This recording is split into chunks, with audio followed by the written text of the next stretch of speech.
Thanks, Pixar, for making everything that was really funny in the original movie super hella sad now. I've lost my family. Where did you see them last? I forgot. Finding Dory, directed by Andrew Stanton, tells the tale of a fish named Dory, who is desperately trying to find her parents she forgot with the help of her friends Nemo and Albert Brooks. Nope, it's Marlin. Nope, let's be honest, it's Albert Brooks.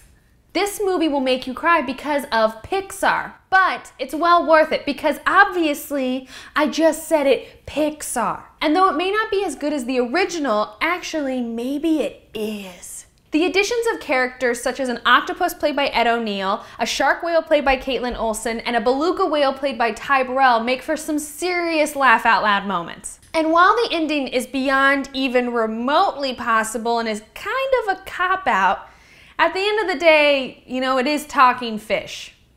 And it made me smile, which is the most important thing for everybody, just in general.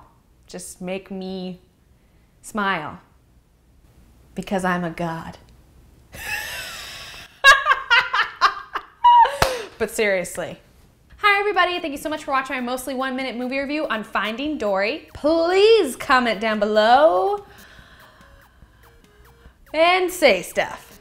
Please like, subscribe, comment, and share. And next week, this background won't be here because I'll be in a hotel room at VidCon. I'm not sure what movie I'm going to be seeing, but there will be a review. I'm going to do it. And now I forced myself to do it because I just promised you